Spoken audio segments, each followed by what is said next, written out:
hoy vamos a hablar de sin engaño, sin engaño.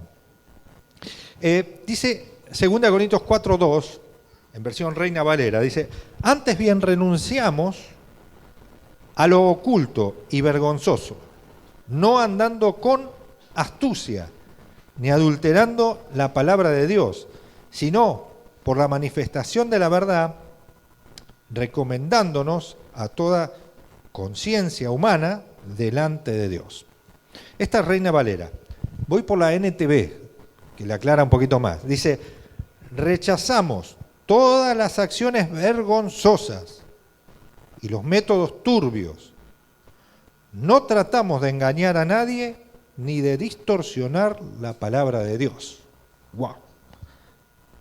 Decimos la verdad delante de Dios y todos los que son sinceros lo saben. Esta es la versión Nueva Traducción Viviente.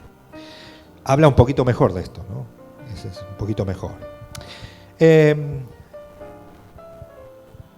empezar hablando de una persona que allá por el 1400 estuvo hablando de este tema del engaño, ¿no? Y era el filósofo italiano Nicolás Maquiavelo. Usted sabe que el que estudió un poquito de filosofía, historia, estaba ahí Maquiavelo con sus obras. Como dije, era italiano, filósofo, político también fue. Niccolò di Bernardo dei Machiavelli, para los que saben italiano, era Maquiavelo, nacido en el 1469, hace mucho tiempo, y él tenía algunos pensamientos. Por ejemplo, él digamos que es el padre de la política. Maquiavelo, el que limita en política, el que tiene a cargo un reinado, un político, un estadista, un caudillo, alguien así, siempre se lee los libros de Maquiavelo porque tenían este pensamiento. Dentro de los pensamientos que tenía Maquiavelo, por ejemplo, decía: nunca intentes ganar por la fuerza lo que se puede ganar mediante el engaño.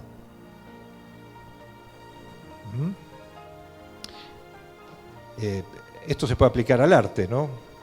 Un artista está haciendo de alguien que no es. Si bien está utilizando el arte, pero está haciendo de alguien que no es. Entonces, el artista que hace de malo va a la calle y dice: la gente me insulta. Es que lo hace tan bien que la gente le tiene bronca. Dice: la gente me tiene bronca por la calle, pero eso yo lo estoy haciendo actuado. Explicáselo. Porque lo hace tan bien. Se ponen algunos nombres fantasía y hacen de ese actor que después en la calle es otra persona. Y la gente los nombra como el nombre de la tira, ¿no? El arte de la escena. En la vida real es algo parecido. Hay una escena puesta. Hay una cierta mezcla de lo que yo quiero ser, a lo que yo estoy mostrando que soy, a lo que soy de verdad. ¿Me siguió? Hay una mezcla rara de eso, ¿no? Estoy haciendo de alguien que no soy. Entonces la persona está haciendo de alguien intelectual cuando no estudió nada, está haciendo de alguien espiritual cuando de espiritual no tiene nada, y está actuando de alguien que no es. ¿Me sigue? Muestra una apariencia, pero es un engaño. Es todo un engaño. Está diciendo que es lo que no es. Decía Maquiavelo también, ¿no? Nada grandioso fue jamás conseguido sin peligro. Estos son los pensamientos de él. El que desea ser obedecido debe también saber cómo mandar. Es mejor actuar y arrepentirse que no actuar y arrepentirse. Bueno, esto es para pensarlo, ¿no? Le estoy tirando algunas para que lo piense. Es mejor actuar y arrepentirse de lo que uno hizo que no actuar y arrepentirse, porque no actuó. Le agrego, ¿no? El otro tema es, por ejemplo, el fin justifica los medios. Este fue Maquiavelo. El fin justifica los medios. Algo que no se puede aplicar. Sí en política, no en la vida personal suya. No debe ser así. Él decía que la política no tiene relación con la moral. Claro, es que el político tiene que actuar. Y chau. Y si tiene que ser moral, no puede ser del todo político. Aunque puede santificarse, puede trabajar, un cristiano puede trabajar en la política, tenemos a Marita acá, que trabaja en la política, y se puede trabajar en la política, y sí, lo que pasa que es trabajar en el medio del barro con la ropa blanca. Y te mancha, entonces, ¿cómo haces para no mancharse? ¿Cómo hago? Es muy difícil. Entonces, en algún punto, dice que en algún punto vos, a la larga, tenés que terminar engañando. Este engaño no se aprende solamente en las escuelas ni en los colegios de política, en las escuelas de política. No quiere decir que todos los políticos sean engañadores, lo que quiero decir. Pero el político honesto, usted sabe cómo es. ¿Dónde está el político honesto? Me dijeron, me dice, ¿usted va a votar, pastor? Sí, voy a votar. Las próximas elecciones ahora son en octubre, ¿no? En octubre. ¿Y quién es su candidato? No existe. No está, no tengo candidato. ¿Cómo que no tiene candidato? ¿Y a quién va a votar? No sé, porque no tengo el candidato que me guste. La verdad, esto me pasa a mí, ¿eh? Yo le sería de influencia si usted me dice, está hablando de alguien. No estoy hablando de nadie. El que yo quiero no existe. No existe porque para hacer algo acá hay que poner orden. Y ninguno pone orden. Ninguno pone orden. Nadie se anima a poner el orden, porque es muy caro el precio a pagar. Si no ponemos orden, las cosas siguen igual. Viene uno, viene el otro, y no hay orden. Entonces tendría que venir uno. Imagino. No es que tampoco tengo la verdad de todo, ¿no? Pero sí imagino quizás que tendría que venir alguien de afuera. Alguien con carácter. Digo yo a veces, ¿no? Podríamos traer a alguien de afuera. Que venga, alguno de raza, sobre todo, alguien con un pensamiento firme, ¿no?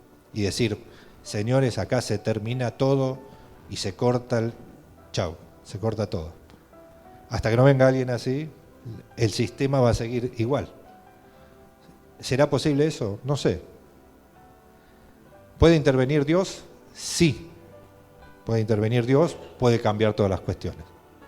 Amén. Pero es un poco complicado. El engaño no se aprende en estos lugares. El engaño a veces se aprende en la casa de las personas. La persona va creciendo con un engaño en el fondo. ¿Conoce la frase, decile que no estoy? ¿Conoce esa frase? Que le dice al nene, decile que no estoy. ¿Eso dónde pasa? En la casa, ¿no? En la oficina, en todo caso. Decile que no estoy. Tenía este problema mi esposa cuando trabajaba en la oficina. Y un día dijo, mira, no voy a mentir más, Y bueno, pero acá hay que... No, bueno, entonces se fue.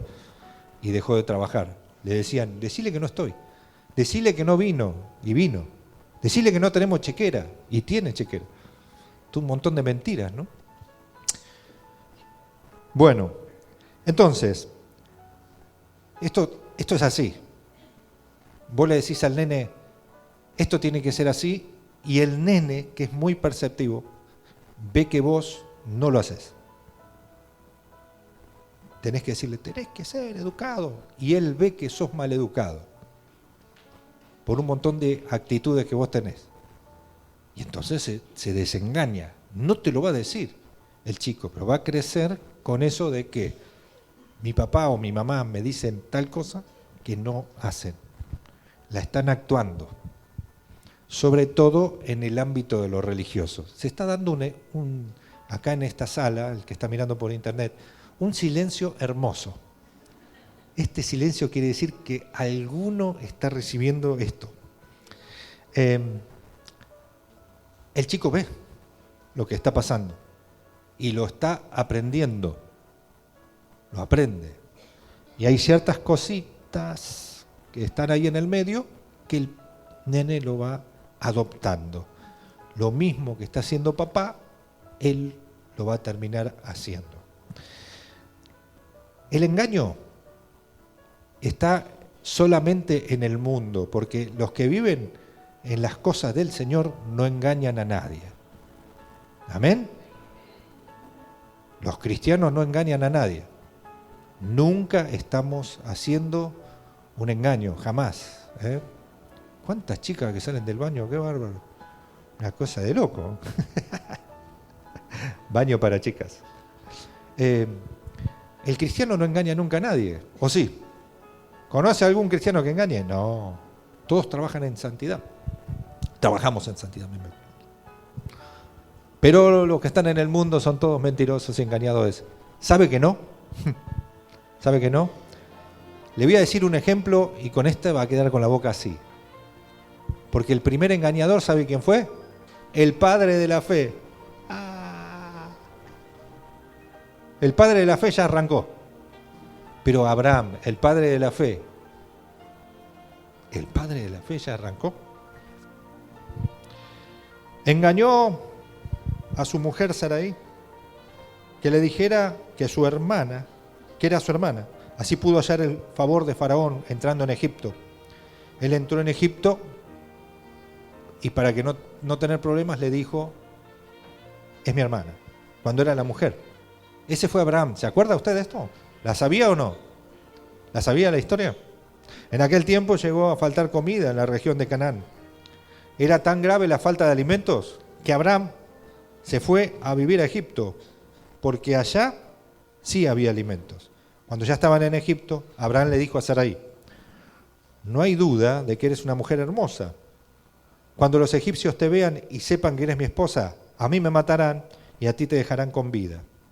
Por eso, cuando te pregunten, diles que eres mi hermana. Así me tratarán bien y mi vida no correrá peligro. Tan pronto como Abraham llegó a Egipto, los egipcios vieron a Sarai, que era muy hermosa, evidentemente. Entonces, los asistentes del rey fueron a contarle lo hermosa que era. Enseguida el rey ordenó, dijo, venga para acá, que Sarai fuera llevada a su palacio. Para quedar bien con Abraham, el rey le regaló ovejas, vacas, burros y todo esto que era la dote, la famosa dote. Le regala todas estas cosas para que le diera a su hermana, sirvientas, camellos y todo lo demás, todas cosas de mucho valor en el momento.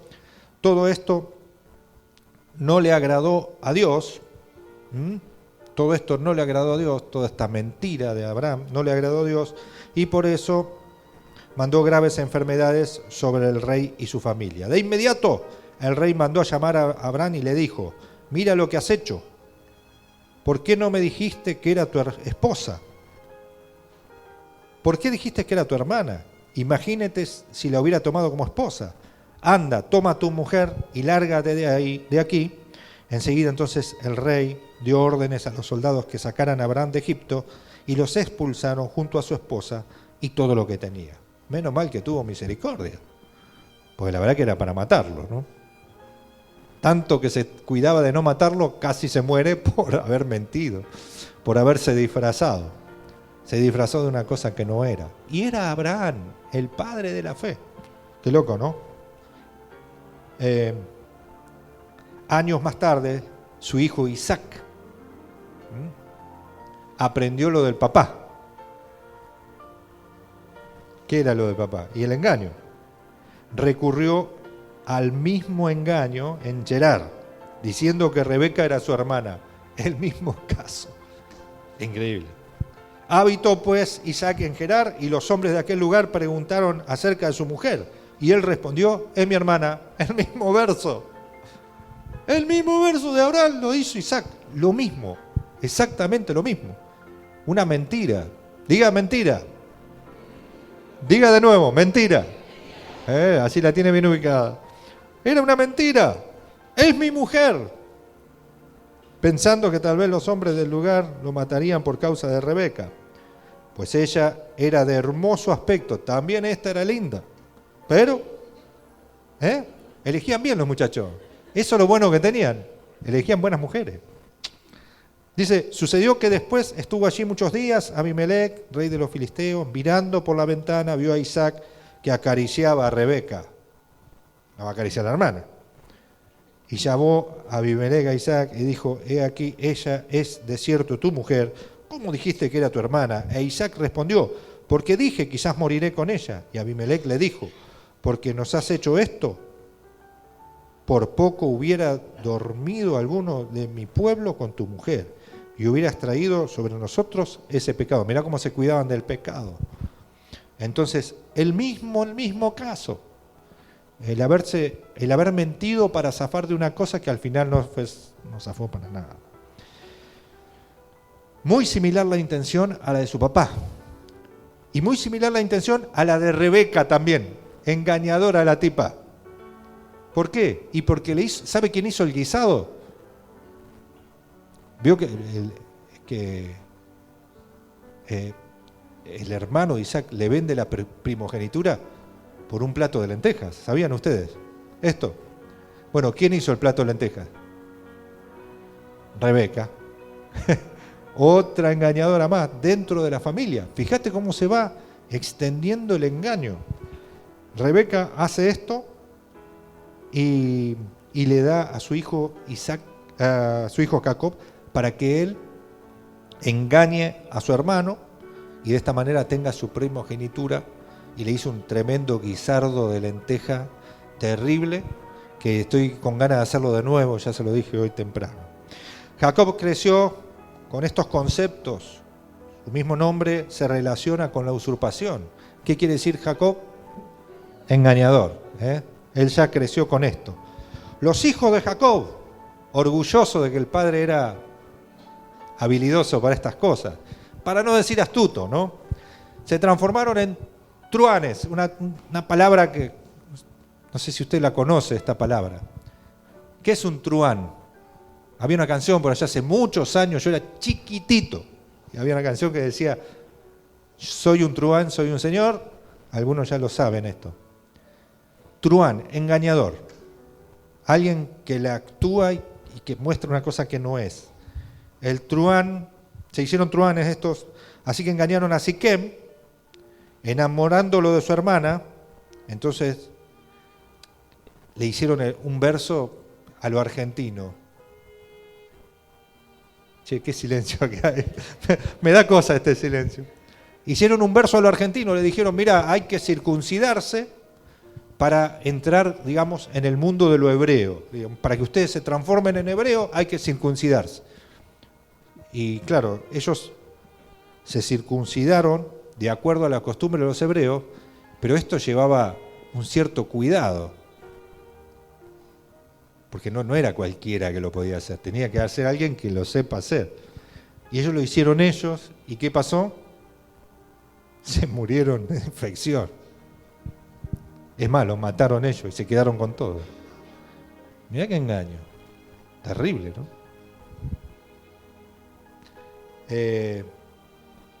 Cuando todos estos estaban lastimados, que no podían parar la infección, imagínate vos, hacerlo sin las medidas sanitarias correspondientes, que ya los judíos tenían todo su ritual. Ellos terminaron infectados, ¡pum!, murieron, los terminaron de liquidar y se tomaron las tierras y se quedaron con todo. Estos después llegaron a ser patriarcas, los hijos de Isaac. Llegaron a ser los patriarcas y fueron los hermanos de José. ¿Y qué hicieron? Engañaron a su papá. Estoy hablando de la Biblia. engañaron a su papá diciéndole que José había muerto, mostrándole un trapo lleno de sangre. Otro engaño más. ¿Viste que la iglesia no entraba esto? Para el creyente no entra. Mamita querida, ¿cómo hay que cuidarse, no? ¿Cómo hay que cuidarse? Tremendos hombres de Dios han engañado. Abraham, Isaac, Jacob, ya te tiré 3 nombres, Rebeca. Estos, los hijos de Jacob, engañaron.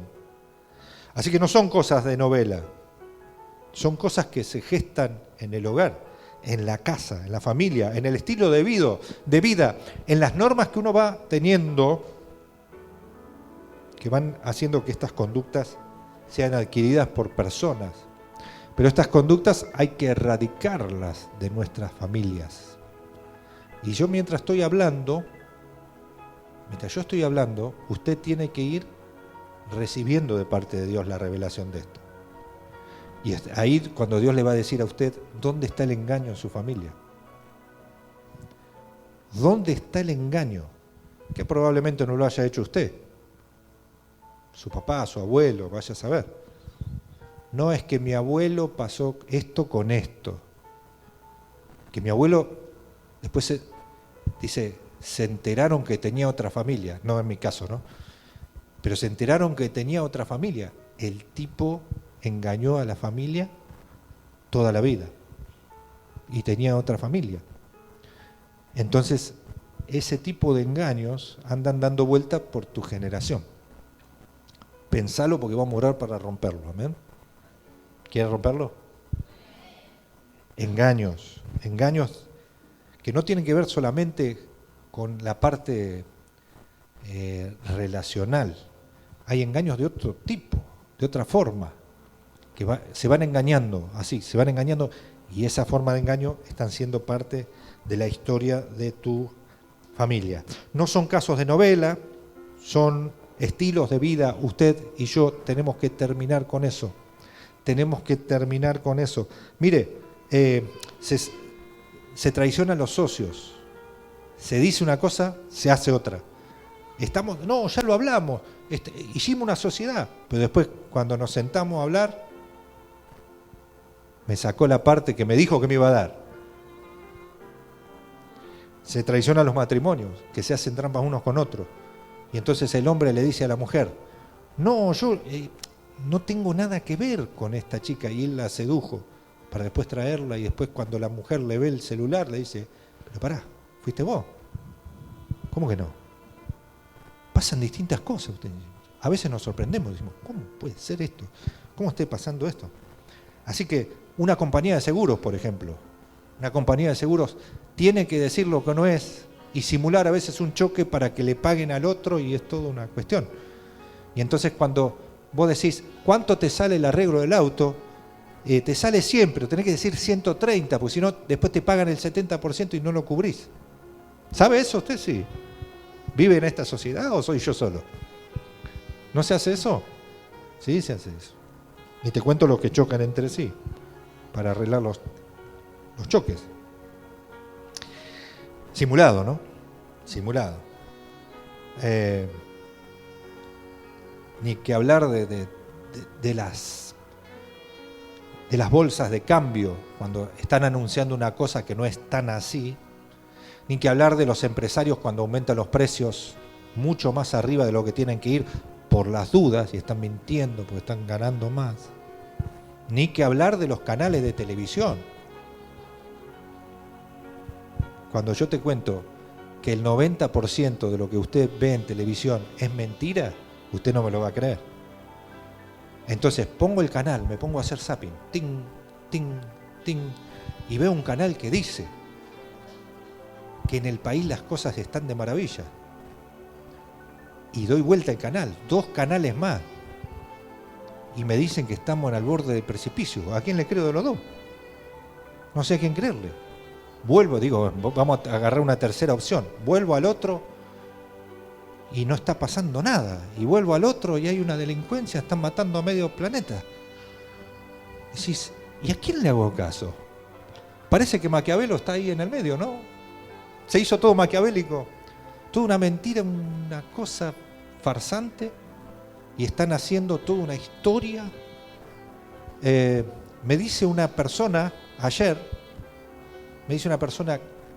cuánta violencia había en la cancha el domingo, el sábado, el domingo, no sé, en todos los partidos hay violencia, ¿no? ¿Cuánta violencia? Los jugadores trompeándose, empujándose, haciendo esto y aquello. Digo, es todo un acting que hace el periodismo antes del match. Entonces ellos están con toda la presión de toda la gente que lo está mirando y ahí la patada, la piña, el empujón, la cosa. Copa Libertadores de América, que ahí es muy común que esto pase. No hay una Copa Libertadores que no se agarren, ¿eh? Esto tiene que ver con pactos y cosas que se han hecho desde un principio. Entonces, claro, es toda una consecuencia. Por ejemplo, bueno, le puedo nombrar canales internacionales de alto voltaje, CNN, la BBC de Londres. En todos hay mentira. No es solamente en Crónica de acá, ¿eh? En todos los canales están estos criterios de mentir o de crear una imagen. Está el canal que te alienta y después al ratito te muestra lo peor de lo peor. Dice, no, tenemos el caso de la viejita que cumplió 90 años. Y va a decir, qué lindo. Y al ratito al otro que lo cortaron en pedazos. Pues si al final me levanta el ánimo, me lo baja, no sé para dónde ir. Ya no sé qué mirar. Ni te cuento los libros de historia que te cuentan la que quieren. Dice, voy a estudiar historia. Vamos a estudiar historia, sí, estoy estudiando historia. Y en la historia, viste vos, es como que tenés que ser medio objetivo, porque algunos hablan bien de ese y otros hablan mal. ¿A quién le hago caso? Depende de quién la cuente. Hay historias que hay que contarla objetivamente. Es muy difícil esto, que haya personas que cuenten la historia real como es. Porque siempre hay una tendencia de un pensamiento. El profesor del colegio, que da la materia historia, geografía, mis hijos me cuentan, mis chicos me han contado en su momento. Entonces dice, papá, nosotros ya sabemos que este es así o este es de la otra forma. Tienen cierta tendencia. Hay una tendencia política detrás del profesor. Y el profesor enseña una cosa que quiere enseñar y deja la figura de su líder político allá arriba y la del otro la tira allá abajo. Pero después vas a estudiar con otro profesor y es diferente. La historia hay que contarla objetivamente. Es muy difícil escuchar. Entonces uno tiene que leer varios libros para tener una mente objetiva. Porque si no, te haces con una línea sola y no es del todo objetivo. En la iglesia también aparece la doble cara. En la iglesia también, amados, en la iglesia también. Es el pastor que va a pastorear cuando dice que está preparado y no hizo el seminario bíblico. ¿Hay de esa gente? Sí. Se lo digo por experiencia. Entonces le pregunto, usted me imagino que no tiene seminario, pero tiene una cobertura. No tiene una cobertura. Dentro de la iglesia pasa. Estoy hablando de arriba. Ahora, hablemos de más abajo. Hermanos que dicen que no estudian nada acá en la iglesia porque la letra mata, pero el espíritu vivifica. Y yo lo que recibo, lo recibo del espíritu, no lo recibo de la letra. Entonces no vengo a los estudios, porque yo soy autodidacta. ¡Qué silencio! Che, qué lindo que está esto. Me gusta cuando está todo silencio. A mí me gusta que la gente reaccione, ¿viste? Pero esto también para mí es una forma de reaccionar.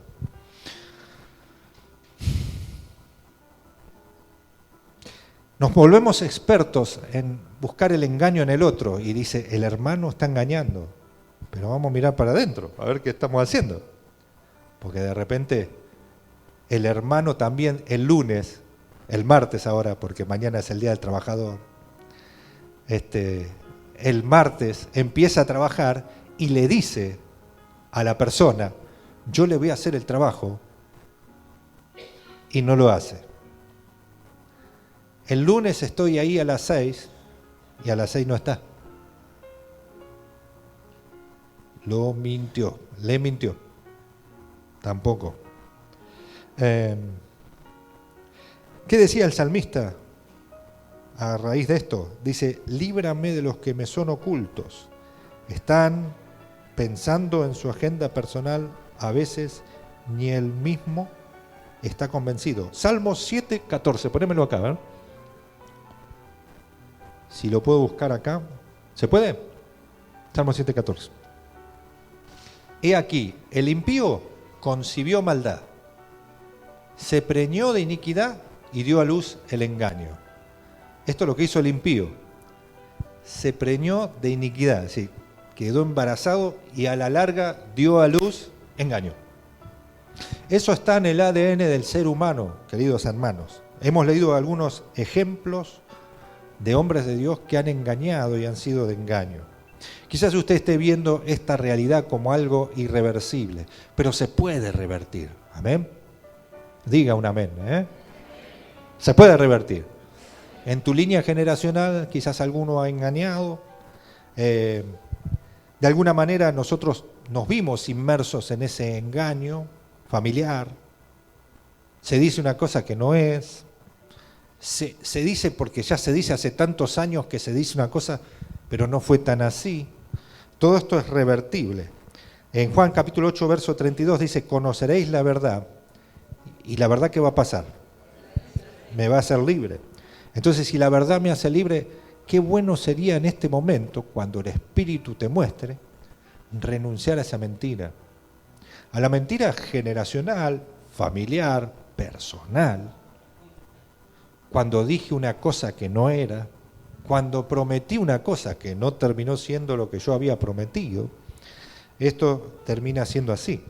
Jesucristo vino para romper y destruir las obras del enemigo. Entonces lo que vamos a hacer esta noche es romper esas ataduras de mentira, de engaño, de doble cara o de... Sí, engaño. Engaño que está en nuestra línea, que está en nuestra familia, que está en nuestro entorno, pero nosotros la vamos a renunciar. A no ser que usted quiera seguir mintiendo. No vamos a alimentar la mentira. Es que si digo la verdad, me pueden matar, dijo Abraham. Dijo también Isaac. Me pueden matar. No lo mataron. Por misericordia no lo mataron. Le perdonaron la vida y dijeron, andá, no sabés ni mentir, andá para allá. Y no voy a decir la otra frase. Andate de Egipto. Es más, el rey le dice, acompáñenlo, que se vaya porque le vamos a tener misericordia. Ahí está la mano de Dios también, ¿no? Que a veces Dios dentro de la mentira nos tiene misericordia. Empecé hablando de este texto, por lo cual teniendo entre vosotros este ministerio, según la misericordia que hemos recibido, vaya si la recibimos, no desmayamos, antes bien, renunciamos al oculto y vergonzoso, no andando con astucia ni adulterando la palabra de Dios, diciendo lo que Dios no dice. Voy a poner ese paréntesis. Diciendo lo que Dios no dice. Yo lo hago esto porque Dios lo dice. ¿A dónde? No lo dice Dios. Sino por la manifestación de la verdad, recomendándonos a toda ciencia humana delante de Dios. Pero si vuestro evangelio está aún encubierto entre los que se pierden, está encubierto, en los cuales el Dios de este siglo cegó el entendimiento de los incrédulos para que no les resplandezca la luz del evangelio, el cual es la imagen de Dios. Al impío le podemos perdonar un montón de cosas, pero al cristiano, aquí hay cristianos que viven esta realidad del engaño. Pastor, yo no me gusta engañar a la gente. Y a veces estamos presos de eso. Y usted tiene que salir de esto, ¿amén? ¿Cuántos quieren salir de esta mentira? A ver, ¿cuántos quieren salir? Levanten su mano. Gloria a Dios, gloria a Dios. Vamos a orar por eso. Así que, para orar vamos a ponernos de pie. Y vamos a pedirle al Señor que nos saque de este círculo de mentira. Y vamos a tomar la determinación. Quiero hablarle a los jovencitos que están acá, a los más jóvenes, que quizás han visto en sus familias mentiras. engaños, traiciones, cosas que se han hecho en base a esta mentira. Quiero decirte a vos, joven, que tenés que cambiar la generación. No importa cuántos años tengas, hay que cambiar las cosas de aquí en adelante. El engaño no tiene que ser engaño. Tenemos que hacer las cosas con verdad. La verdad nos va a hacer libres. No el engaño, no la mentira. Vamos a cerrar los ojos unos minutos y vamos a hacer memoria. Yo creo que ya Dios te habló, ¿no? Pero vamos a hacer memoria de lo que pasó en mi historia personal. Y en esa historia personal hay cosas oscuras, cosas grises, mentiras que el enemigo ha tratado de meter en mi generación. Que la mano de Dios intervenga en esta noche. Pedirle a Dios, Señor, ayúdame con esta mentira que viene de generación en generación. No sé si viene de mi abuelo, de mis bisabuelos, o quizás más atrás, o de mis propios padres, o de mí mismo. Yo quiero abandonar esta mentira en el nombre de Jesús. Levanta tus manos. Señor, yo renuncio, yo renuncio a la mentira, al engaño. No la quiero en mi familia, no la quiero en mi generación, no la quiero en mis hijos, ni en los hijos de mis hijos, hasta la 10ª generación. Mi vida es transformada por la verdad que está en Cristo Jesús. Señor, renuncio, no se te escucha, renuncio a la mentira y al engaño. Declaro que no estará mi familia, no estará en mi casa, no estará con mis hijos, no permanecerá en mi casa, nunca. Declaro que se termina. A partir de hoy, yo me pongo de acuerdo con vos, Señor, para que esta mentira desaparezca por completo. Y a partir de hoy, me comprometo a decir la verdad y a caminar en justicia y hacer todo lo que tú me digas que tenga que hacer. Activa ahora mi conciencia para que me moleste todos los días de mi vida y que saque el pecado de mí. Espíritu Santo, ministrame, te lo pido, en el nombre de Jesús. Amén. Amén.